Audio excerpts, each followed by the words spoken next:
Welcome back to episode 51 of the J2cast, and as usual, joined by Jesse. Jesse, how are you and the Beard doing today?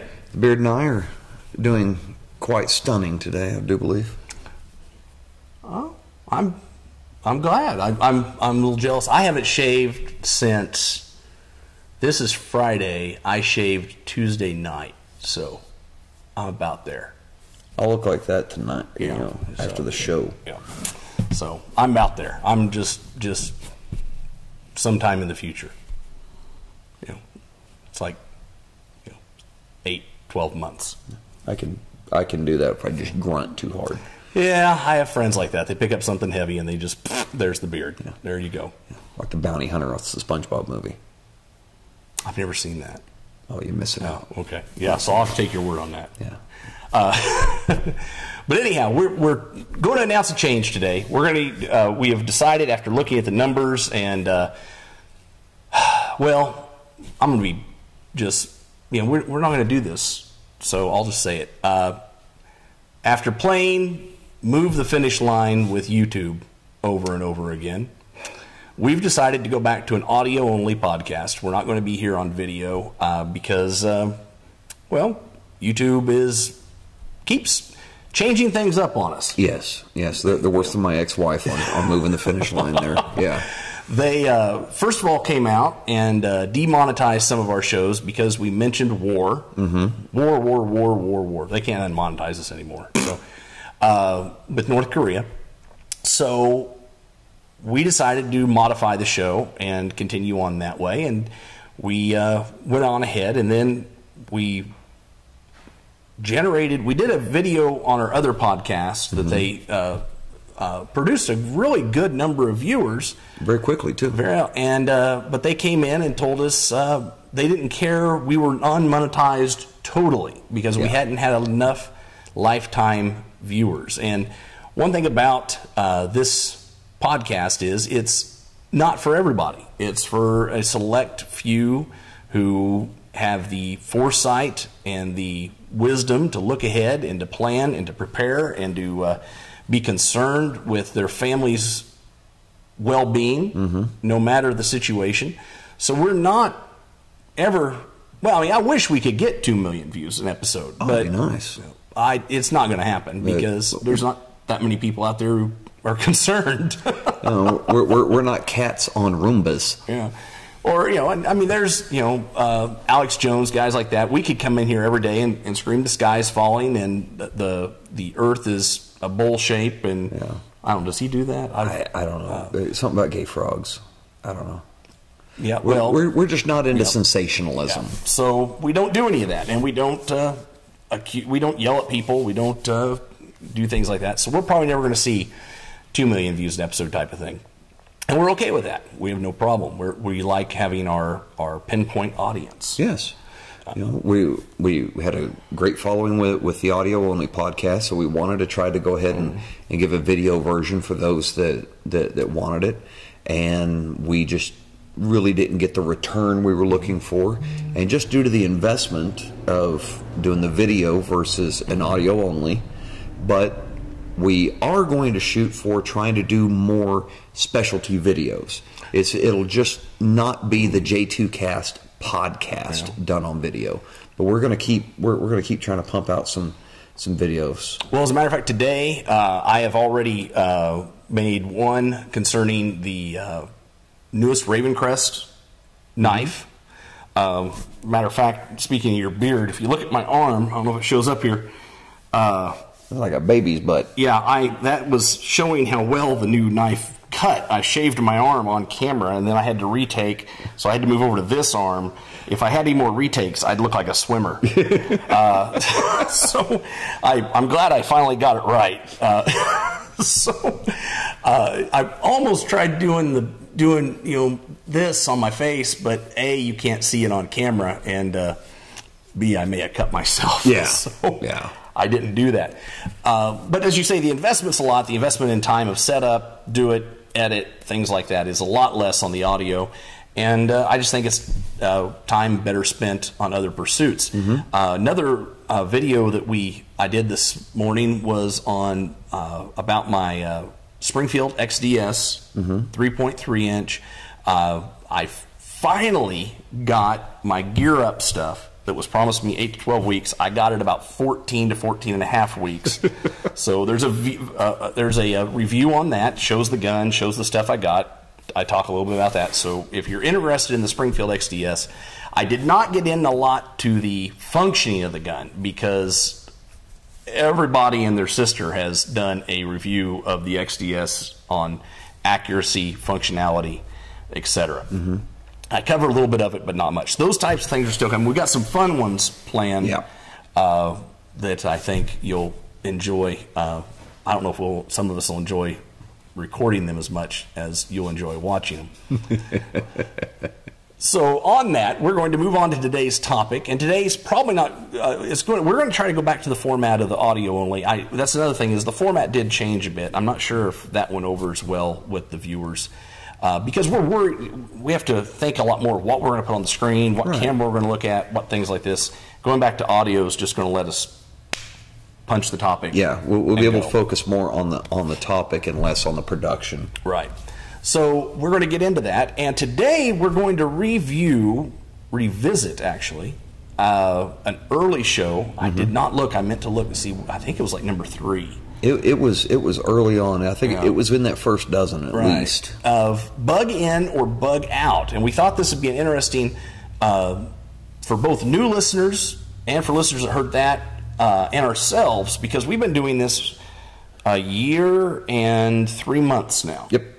So we wanted to see how our forecasts go, how our options are, and approach it that way. And so we have prepared some scenarios that we're going to approach each other.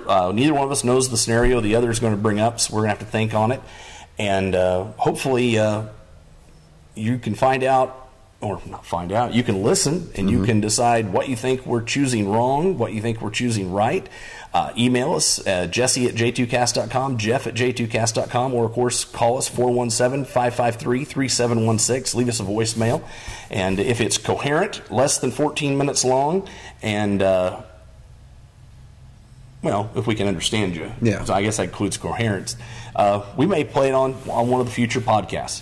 So please, let us know what you think of this, because I don't know about Jesse, but I in no means claim to be the end-all, be-all of this. I know we're surrounded by people that are. Yes, yes, we are. We've discovered that on our other show on Fracture Point. Is there is absolutely no shortage of people that think that they are the absolute expert on the topic, on the topics. If we could blend those two audiences, we would never be at a loss for emails, death threats. Yep. At least the emails and death threats. But I appreciate the feedback, because even if somebody is stupid enough to send a death threat, but at least we're getting a varied perspective. Yeah. Maybe they may somewhere in there have a valid point, because even a broken clock can be right twice a day. So and there is a difference. I want to make sure, I don't want to discourage anybody from what you say, because there is a difference in feedback. There's a difference between, if you do this, you're going to die. Right. And I wish I could kill you. There's a difference. Yeah. Yeah. A big difference. The latter was the one that Jeff got. So like I said, there is a difference. We totally want to hear. If you think you see a metaphorical landmine, tell us where we're making these wrong decisions. Do you want to present yours first, or do you want me to? Oh, I'll go ahead and throw mine out there. Okay, go ahead here. I'll put on my wisdom cap. Wisdom cap? Yes, wisdom/thinking cap. Okay. Here, we'll see. Well, my perspective, I think, is a little bit different than yours, because we intentionally didn't prep each other for this. Mine's a little bit of a combination of the old bug in and bug out show, and one that we did more recently, the overcome by events sort of thing, because we've had so many overwhelming events just in the United States in the last few months. And even if you count in Central America, you count the earthquake in Mexico. You've got the wildfires in the Northwest. We've had the flooding in the Southeast, and excuse me, still having issues with the voice, and the earthquakes. Well, the thing about the wildfires in the states where they were is, I'm not saying that these areas are prone to it, but they, more than say like Missouri, Southwest Missouri, where we live, they're more apt to have the wildfires. And Florida, Texas, if a hurricane's coming in through the Gulf and through the Atlantic, that's where it's going to hit in those areas. So I kind of picked the scenario of you living around that, I believe Montana, Utah area up there, that if you were to live up there, say you were brought there for work, or it was your dream place to live because you love the environment. I know you love the Kansas flatlands, but we'll just say you all of a sudden decided you like the mountains up there. I'll take that, because I like to visit the mountains. I think mountains are great in the summertime. Yes, and the lower humidity, so it's easier to breathe during the summer. That you go to move there, and I'm not necessarily keeping you mentally to a shoestring budget, but money's still a reasonable option. Now, to protect your family from the scenario of the wildfires that they've been having up there, what do you think would be some of your most ideal preps? You're going up, you're buying a piece of property, you can do whatever you want to with it. Wow, that's interesting. Mostly because I have so little to draw on. But I can modify it a little bit, because we do in Kansas, we have wildfires. Last year and the year before, we've had wildfires that burned up tens of thousands of acres. Yes. And the wind really moves them around. So, but that's interesting. I'm gonna have to really think about this, because I would say, am I living in a location that's urban, somewhat urban, or have I gotten my dream place out in the woods? Your dream place. Well, in that case, if I knew the area was prone to this, I think one of the first things I would do is make sure that at a decent distance from the house, and I'd have to research this to find out what it was, I made sure that there was a fire break. Right. And on top of that, I think active policing of the woods directly around my homestead or my house would be good, because what I've read about this says that a lot of these fires are encouraged by undergrowth and dead stuff laying down that never get cleaned up, because they basically don't let people. They say leave it as it is. So these are areas that are prone to being overly managed by the Bureau of Land Management. Yes, yeah. So I think a proactive policing of the area around the house would be that something I would do. And then, of course, if it looked like the fire was going to, because fires do jump the fire breaks at times, unless they're just massive. And then if they're massive, why live in the woods? Right. So I think I would bug in until it looked like there was no other choice, and then I would be making a serious route towards a backup location, whether it be a relative's house, a hotel, if money was available, or if the hotels weren't already booked up. I know with Irma and Harvey, a lot of places already booked up very quickly. Right. As a matter of fact, my daughter in Kansas City had her boyfriend's family. She helped put them up because they were leaving. They left Florida, and the nearest cost-effective way to do it was Kansas City. So, have you noticed the increase in Texas license plates in the Joplin area? Well, I know. Well, I know my hometown of Pratt, Kansas. They were quite on edge because it's a small town, and there was a couple vans driving around with Texas plates, and they were all active on Facebook. Of, oh no, what are these people doing? We don't know who they are. Da, da, da. And someone finally came out and said they're refugees from Harvey. Calm down. Yeah, they're just trying to find some peace, quiet, and hospitality. But they were brown, and they were from Texas, and they were in a big van. So of course, we got those hair triggers anymore. Everyone assumed they were here to sexually traffic young women or old women or whoever they could get their hands on. Their vans didn't say free hugs on the side or anything. I don't know. When you get the little town, it's like the town I actually lived in of Nashville, Kansas. Some guys thought it'd be a good idea to open a meth lab there, not understanding that there's 40 old women who have nothing else to do than go, why is there traffic at that place at 2:30 in the morning?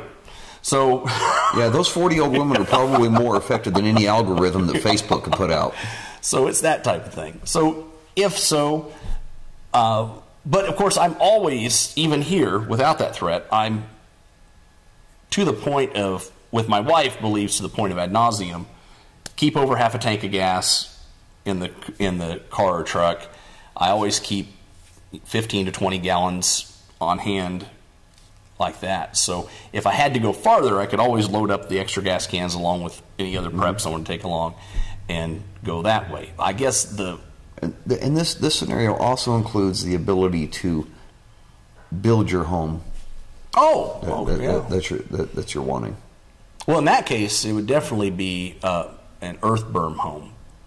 I don't know how much more fire resistant that is, but it'd be an earth berm home because I want one of those. Mm-hmm. I want the ease of cooling. Now my wife doesn't because she wants more windows.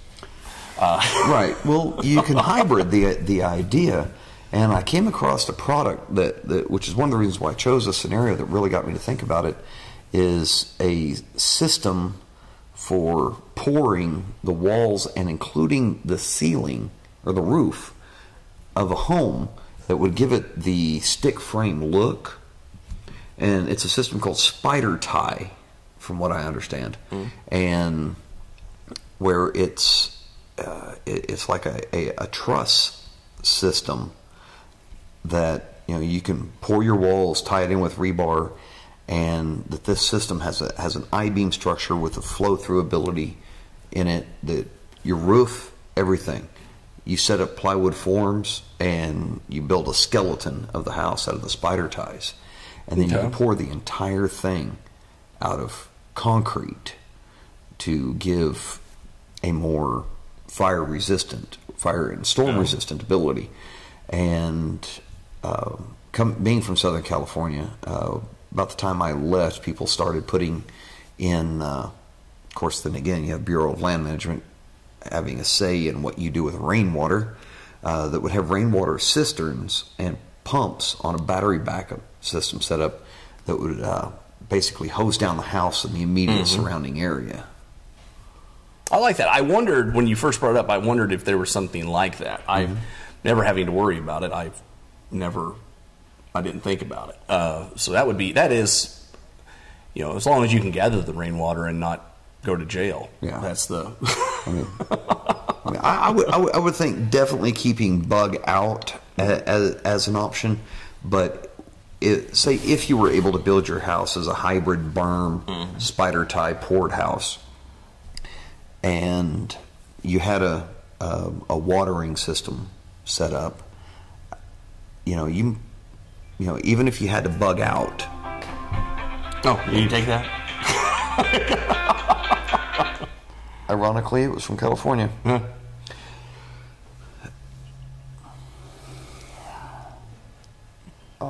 Well, it sounds like the type of situation. I'll just go back to spider tie. It sounds like the situation that would really be great, and I've thought this was a great idea because when they were talking about presidents, especially when Al Gore was running, and on the platform of green and everything like this, I saw a write-up comparing his house to George W. Bush's house, and George W. Bush does have a large cistern built under his house that collects rainwater, and then he uses that to water his property. Right. And like, yeah, it's kind of a gray water type thing. And as soon as I heard about that, I was like, I love that idea. Oh, now, I've been fortunate. But, non-potable. Well, yeah, but well, I say more of a gray water. I don't know about you, but I'm not drinking gray water. No. I thought that I've never lived in a situation, because I guess it's pretty arid, I guess, where he lives. So I've never been that arid. I've been in some dry Kansas summers and some dry Missouri summers, but never that arid. Right. So I love that idea, and I also love the idea that the guy who wasn't pushing an agenda was the one with the greener house and all that. So anyways, I would say the one that was less of a hypocrite. Yeah. So I think that would be an excellent thing. And actually, you asked me this. I was invited by a friend recently. We don't have any set dates yet to go hunting in Montana. So if we make it up there to shoot prairie dogs, it'll definitely give me more of a appreciation to look around. Right. I'm not that familiar with Montana. I'm more familiar with Oregon area. So still give me the more of the appreciation for how to view it and see that type of thing. That's the thing is, I mean, we've been tourists in these areas and not residents of them. So any feedback we can get from folks that do live in these areas, that maybe there are people that have actually done exactly what we've talked about. And I would be interested in finding out how they actually fared. Yeah, I like that though. So I'm actually going to think more on it. I wish I could just peel off more, but being that's so outside of my normalcy, I'm going to actually have to do some more research and think about that. For yours, I'm going to pull a little bit off of a lot of things. Just a second here. And we're back. I had a paranoia attack. I had to check with no director, I had to check the stuff going on behind here. Anyways, for mine is a little bit different than that, probably because I'm on the road so much. And so choose your direction.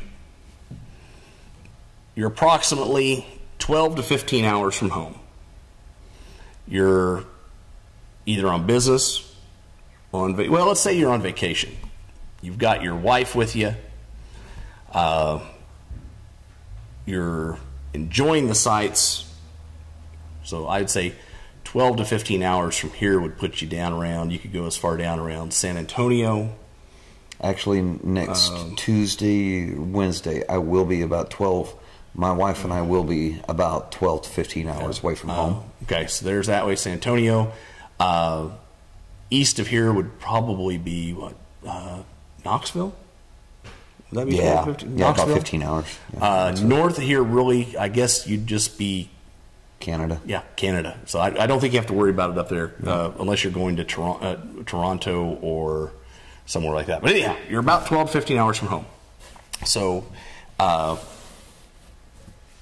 ease of turning around and going is not as if you were in St. Louis or Kansas City type thing. So we're talking, wife and I, where's my kids? They'll be home. This is just Okay, just like the actual scenario is going to be next week. Thanks for putting me on edge, Jeff. Keep going. No, you won't be on edge, because where you're going next week has very little to do with what I'm about to explain. Okay. So... You're in a very urban environment, large city. Okay? You wake up one morning doing your morning routine, lights start they flicker, come back on, they flicker, they come back on. A little bit later, they go down for good. You get out your handy Baofeng radio, because I'm sure that's in your bag, and you turn that on. Well, it will be. It's currently sitting on my desk right here. You turn it on, and you hear some chatter coming over that apparently large power outages across the nation similar to the, I believe it was 2006 rolling blackout that started in Ohio and took out most of the East Coast. So there you go. You're sitting there. You got 13 hours to come home. Most of the town's out of it. Most of your area is out of electricity. Do you stay at the hotel, which may or may not have an electrical backup? Do you try to hit the road, hoping you find a gas station or other convenience store with electricity that can pump gas? Well, thanks to Franklin Horton, wife and I are a little already prepared for this situation in a way, because unlike in his first book, the Going Home. Mm. No, that's Chris. Yeah. Wow. Sorry, guys. Anyway, Borrowed World's the one you're thinking. Yeah. Of. Yes. Whenever we do travel and we stay at a hotel, last thing I do, when I'm done running, is fill up the vehicle. So I've got a full tank of gas. The good news is that I know that both vehicles that we've got under normal traffic conditions. See, that's the thing, is normal traffic conditions. Under normal traffic conditions, I can drive for 13, 14 hours straight. And my initial, I know people. I've met a lot of them. I know what people do in bad scenarios. I've been in a lot of these bad scenarios. I've witnessed this happen. I've been there as relief and, with the National Guard, and I've been there as a, God, I hate to use the word victim, but I was present for the scenario. Initially, people are going to be slow to react. I wouldn't afford that. I would, at that point in time, knowing that the situation was that way, and I find out that it's not localized to my area, no, we're mobilizing quickly. But get our stuff together, get back in our vehicle, and the moment we're in eye shot of anyone else, act like absolutely nothing's wrong, and we're going, this will pass. And drive normally. One, maintain your fuel economy. And two, do not bring any attention to ourselves. We don't want to spread any panic because we don't want to be around anybody else's panic. But at that point in time, it would definitely be the bug out of that situation ASAFP. Okay, you leave the hotel, you notice there's nobody on the roads. There's nobody on the roads? Nobody on the roads. Until you get a few blocks from the hotel, and you see the reason there's nobody on the roads is to be proactive. The local mayor has already closed the city down. No one's allowed to go anywhere. Well, the local mayor? The mayor of the city you're in okay. has already closed it down and said to stop looting, to cure it before it happens. We're being proactive and shutting the town down until this event has passed. Okay, that presents a couple great points. One of which, local mayor, local police, limited geographic distance of jurisdiction. Mm-hmm. And the other thing is, local mayor is an idiot, because that's the difference between a conflagration and an explosion. And once you try to keep it contained, you try to keep everyone contained to try to keep bad things from happening, it's going to get really ugly a lot faster. So that's why whatever vehicle we're in has four-wheel drive and great ground clearance. After speaking with some local police officers, informing them that you're not there to loot, you're just trying to leave and go home. You're able to find out, because, well, they're not used to this kind of OPSEC, find out that this is not an accident like 2006. This has been claimed and owned by Antifa as a hack on the electrical grid, to be followed up with more but different. That's the reason they're locking the city down. Okay. Make as much ground as possible until this type of constriction starts to spread. I have no doubt that there would be more attempts at constricting road traffic, vetting those that are out and about, but every mile that can be gained in a vehicle is 1 mile I don't have to cover on foot. Okay, in that, knowing what we've seen in St. Louis, Baltimore, that little town outside St. Louis, Ferguson, knowing what we've seen in there, do you take the interstate to try to make as much mileage as possible, possibly running into anything from idiots blocking the road to armed idiots blocking the road? Or do you take back roads where you, once again, may run into groups? Back roads are easier to block. Interstates are more choice targets.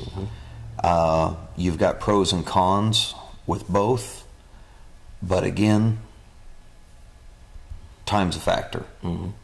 Covering as much ground as possible. And the great thing is about this, I'm just trying to get back to point A that I started in. So I should already have made myself familiar with the route. As a person who likes to be prepared, I would have already factored in multiple routes to be able to get there and know these routes to be able to get back. It wouldn't necessarily be one or the other. It would have to be always being prepared to adjust on the fly. The interstates offer greater visibility, to where if there is going to be any sort of blockage, any sort of roadblock or idiots in the middle of the road, I can see, I could see them coming more than I could on a 2-lane country road with trees, closer in, better cover. I could see if it's law enforcement or military, and if it does happen to be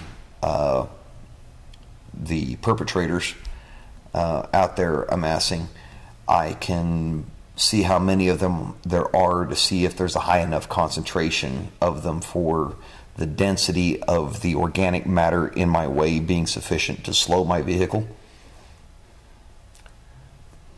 Okay. Well, let me tell you, here's the differences, the only difference choices I would make. Okay. Is, first of all, I would not only turn on the Baofeng to get current information, but I would also contact any other ham that may be available there with a high frequency unit to be able to send messages back to Joplin, so that I could have friends who are also hams tell my kids, we're on our way, we're okay, and here's what we're going to do. And that's reflective of your familiarity with the ham radio system, whereas I am yet to be as familiar. But yes, the Baofeng would definitely be on. My other thing I would do is, I think you were right about getting out and getting on the road.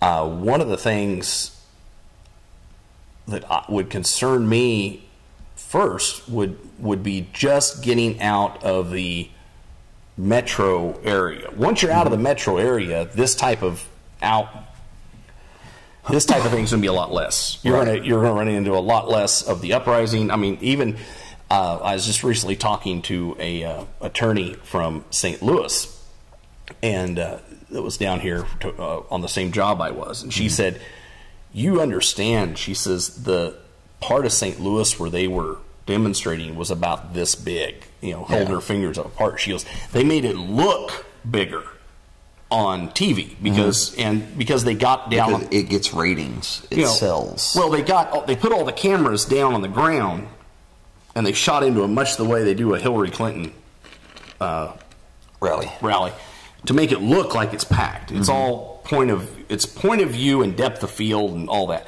You never once saw them take the cameras on top of buildings, right, and widen the shot out. You never saw them do that because they wanted. You mean like they would at Trump rallies? Yeah. So you would do that. So once you can get out of the hot zone of where these guys decide to go, because even when there's thousands of them, if they're blocking a freeway, they're doing anything like that, even if there's a lot of them, they're not going to be able to take control of a town. They can shut the town down. They can shut the business of the town down, but they can't shut every road down. You look at a city like Chicago or St. Louis or even Memphis and things like that.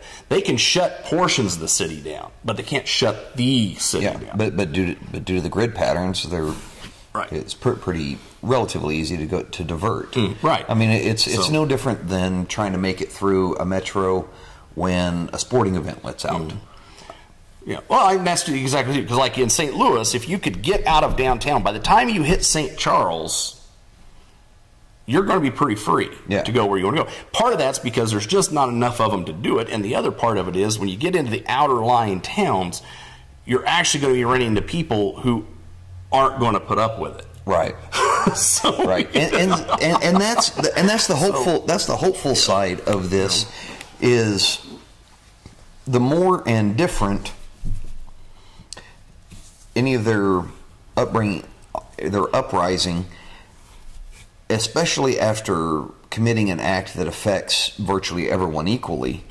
I think at that point in time that's the straw that would definitely wouldn't be the straw that broke the camel's back. It'd be the log. And enough people, the silent majority, I think, would just say we've had enough, and just anybody wearing skinny jeans and a hanky would end up being a target at that point. Yeah, and these guys aren't known for their bravery one-on-one. No. So it's not the kind that they need numbers, and their numbers I think their numbers immediately would grow. Yeah. Much the way the Wall Street demonstrations a few years back did. Yeah. Once they saw other people doing it, then they felt secure in going up and doing it too, and they grow that way. Yeah, mob mentality. Right. But eventually, you've got to feed these people. You've got to clothe them, and you can only loot so much. I mean, when the store is empty, you can't keep looting it. Right. So it's and I mean, how much tofu are they really going to carry for these guys? Right. Because once they're out of tofu, kale, and Air Jordans, and and the Starbucks is burnt to the ground, they've pretty much run out of steam at that point. Yeah. So, like I said, in watching the riots, demonstrations, when you start breaking things, and I call it a riot. So does the rule of law. In St. Louis, I noticed that if you can just get out of the hot zone, there's some people in St. Louis, outside St. Louis, there, tactical stuff. Yeah. They had an interesting post during this that they showed the demonstration on one side, then they showed just across the river were people at a concert. They didn't care. They weren't affected by this demonstration at all. Yeah. Well, we were last year. We were at Tactical Store High in Transit's smaller store, and looking across the river, and from where we were standing, it was peaceful, and there were artisans there. There was commerce going on. We had that really good Reuben sandwich with that cream ale on tap. Caramel cream ale. Still got some of those. Oh my God! It's almost cool enough to drink them. Oh, but on tap, that was just. That was a lot better than screaming in the street. Yeah. So they're I think in a situation like this, there's going to be hot zones. There's going to be, but as soon as you can the quicker you can get out of the hot zone, and I honestly believe that in that situation, if you can show up, and it becomes pretty apparent real quick to a police officer that you're just trying to leave. Yeah. You're not trying to, if you're just up front with them and going, here's where I'm from. I'm, in my case, I'm 45 years old. I don't have skinny jeans. Wearing look at me. Listen to my accent. See the bearing. I'll eat a pork chop for you if you want to. I'll eat. You got any bacon on you? I'll eat that bacon. And here's pictures of my kids, my house. This is what I've got to get back to. I haven't had tofu in years. That type of thing. I really believe that they'd see the practicality in letting you get out of there, because you would be one less. You and your wife both, so two, would be two less possible victims if things did get hairy. Victims, or if my will to leave persisted beyond them saying, no, you've got to keep your butt here. Then now I've become an issue for them, an issue that they don't need to waste their time and resources on. And again, another possible victim, because it would also be evident that I would be the kind of person that if I encountered one of these more but different groups, that there would be less of them. Well, and part of the reason I use this is after the tornado, right after the tornado came through Joplin, I was trying to get to my son who rode it out, and I got to a corner, and I didn't know what corner I was at originally because everything had blown away. I had to stop and get my bearings. And this police officer pulls up across the street from me, so I go over to him, and I very practically I say, I need to go right over there. And he says, why? And I said, well, my son was in a house that was in that area. Is there going to be any resistance to me going over there? Or are they in rescue mode? Are they looking through that? And of course, this is before I realized it went through the entire town. Right. And he looked at me for a second, kind of looked me over, and he went, just do what you got to do. Yeah. Because he could tell that you were a sensible person, that you're not going in there to see if somebody, if a truck full of TVs had survived. So exactly. So he, and I think that's the police officers. They get a kind of a bad rap on some things, and sometimes they deserve it. To be honest with you, but most of the time they're rational. They've been trained to solve a lot of problems in the field. Now they're allowing them to do that less and less. My brother, who until recently was a police officer, and now he's going back to work for the state as a corrections officer, was telling me the other day that in Kansas, if you have a loud argument and somebody reports a domestic disturbance, even if no one has touched the other, one of you are going to jail. Wow. He says they're cracking down. They're not letting the cops work these things out. They're not letting the cop go up and go, you just leave and don't be back here tonight. Right. They're not letting them do that anymore. So even if no one's touched each other. Now, if there's an assault that's taking place, that's different, or even assault and battery, but they're just, even if it's a loud argument, somebody's going to jail. Oh, this is a baby step towards Judge Dredd here. Yeah. So they don't like it. The cops don't like that. They have to, and they don't like it. That's paperwork they don't want to do. Yeah. They realize that people have arguments. They realize that things like this, they want to be able to handle. These are things that they can handle. If you show them you're rational, you've got nothing to hide, you're just trying to go from point A to point B, I think they're going to work with you. And they're even cutting down when it comes to traffic stops. That some districts and stuff are making it to where the cops can't give warnings. I was wasn't long after I came back from Iraq, and I was working at a local National Guard camp doing security there. And I was running late for work one morning. It was in the fall, and it was a foggy morning, and I was running late. So I was going just a touch above the speed limit, but even the speed limit was too fast for these conditions. I was in the wrong, and I got stopped by a cop that I couldn't see because the fog was that bad, and he was on the side of the road. And he pulls me over, sees that I'm in uniform, asks me if I'm going to, this camp, and I said yeah. Told him I do security there, and he looks at my uniform and he says, "You just get back?" I said, "Yes, sir." We talked for a minute, and he ran my ID. Been a good boy, so nothing on that. And he comes up and he says, and he just very concerned, very genuine, just tells me, he says, it's better you're late than dead. And he says, just do me a favor and slow it down. I said, you got it. And I did. I kept my speed under control. I let the situation kind of cloud my judgment a little bit, and he stopped me and may very well save my life.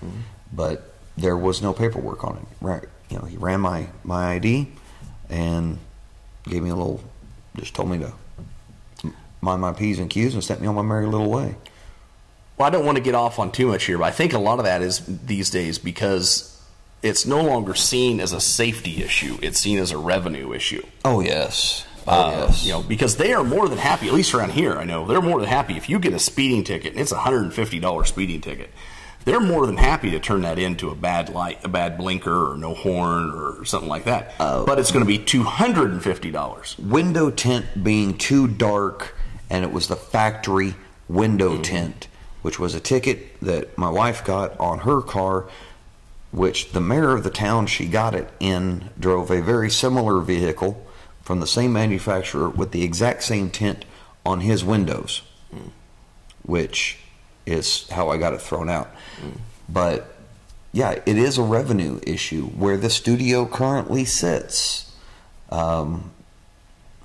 is they have exhibited the trait of using traffic laws as a revenue generation. They do, and it's becoming more and more. I got pulled over in Wichita one time, and the officer came up and he took my ID, put it on his little clipboard, filled out my ticket. It was like 9 miles over the speed limit. I didn't know what the speed limit was in the area I was in, so it was my fault.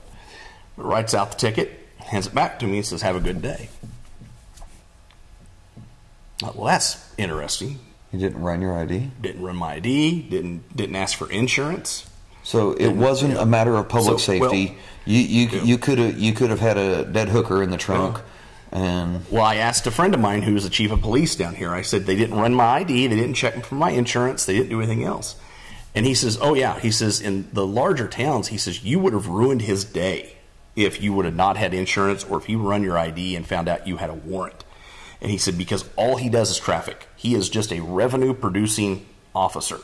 He says, if you would have had a warrant, if you would have had no insurance, if you had anything else like that, he would have had to have stopped, possibly taking you to jail, and wrote up a report on. He says, you would have tanked his whole night. So the dead hooker in your trunk just meant nothing. Right, yeah. You would have tanked your whole night. But he generated $90 for their district. So that's when I was like, wow, everything I'm hearing about producing revenue is true. And it really hit home, because I could have not only had the dead hooker, I could have had drugs, I could have had warrants, I could have had no insurance. I could have been heading down the road to have an accident and not been covered. You could have had two dead hookers. Yeah. Thankfully, since I don't know why I'm hung up on the dead hookers. I don't either. Thankfully, since what I do for a living makes me paranoid, I have extra insurance. So, and I don't have any warrants because I spend a lot of time in courthouses, and that would be a hindrance. It would. It was okay. But yeah, I do believe, though, they only do that as part of their job.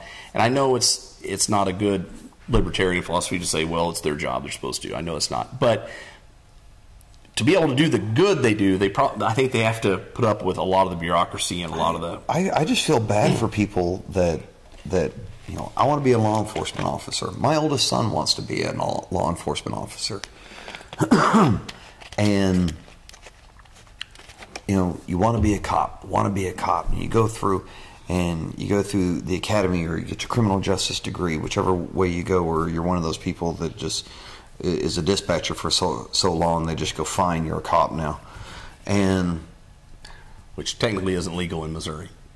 Yeah, there's a guy that lives right over there. Yeah, not supposed to be. You have to have the 2 years. Yeah. By I think 280 hours of training or something. But yeah, you just take the post certification test. But anyway, I want to be a cop. I want to be a cop when I grow up. I want to do good. I want to protect and serve. Protect and serve. And then you get run around through the bureaucracy so much that you get your soul sucked out of you. What happens that day you wake up and you realize that you're now the guy stopping people to give them $90 speeding tickets and not wanting to look any further into it? You're not protecting and serving. You're stopping people to give them a bill. You're a tax collector. Yeah. Yeah, you're a revenuer at this point in time.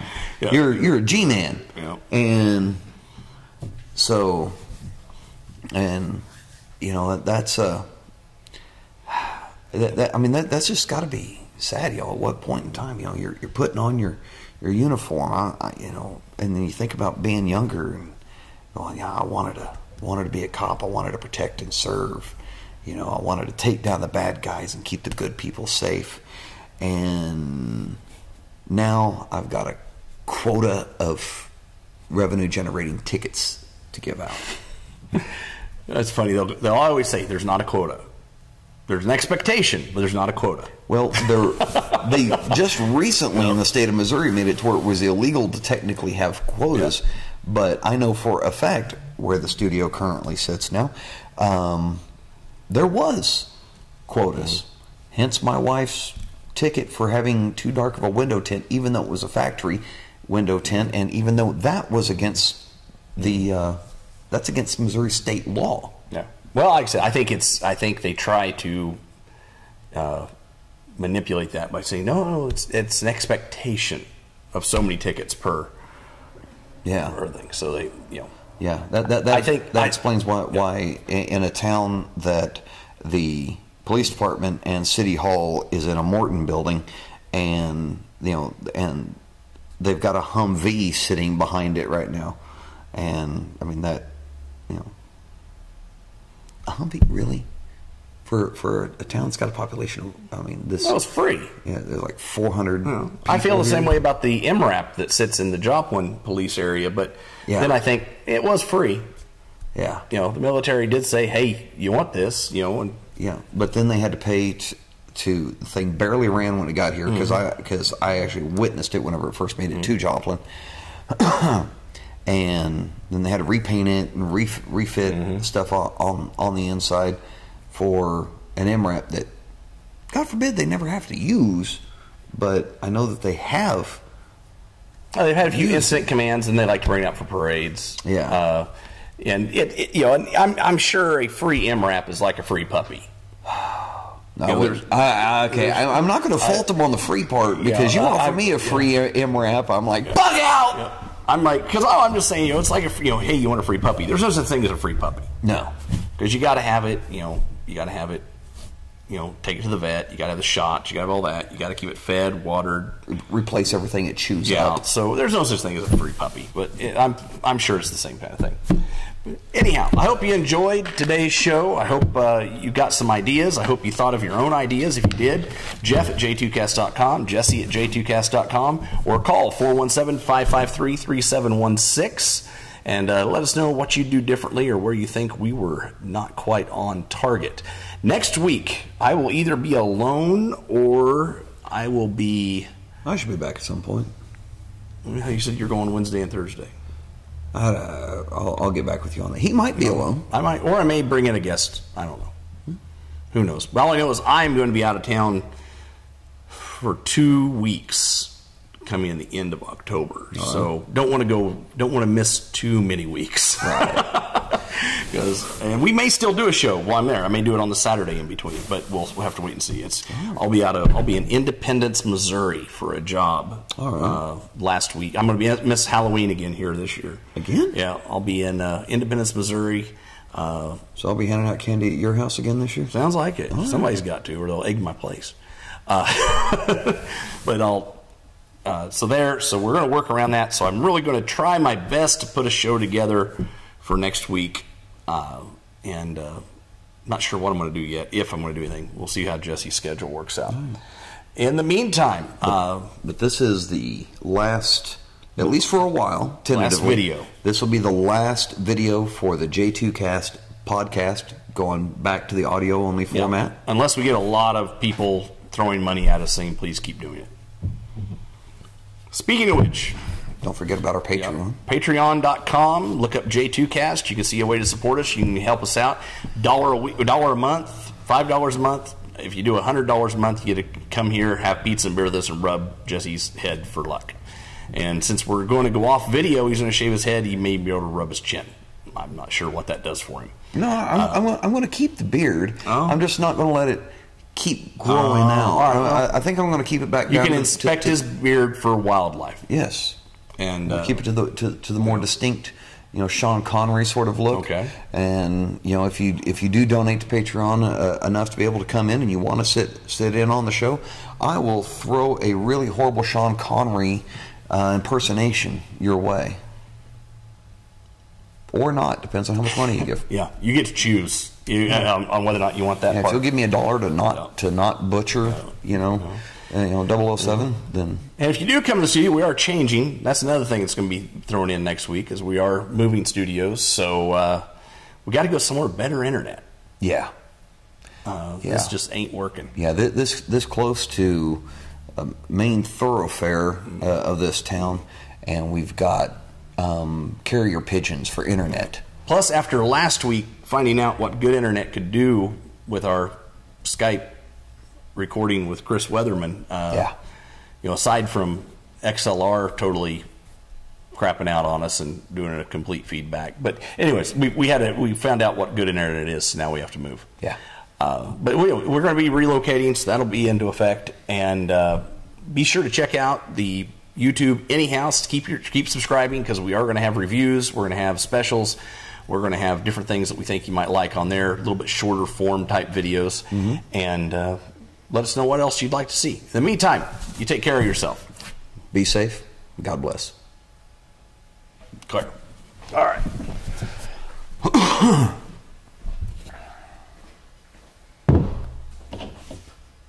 Oh, right at an hour.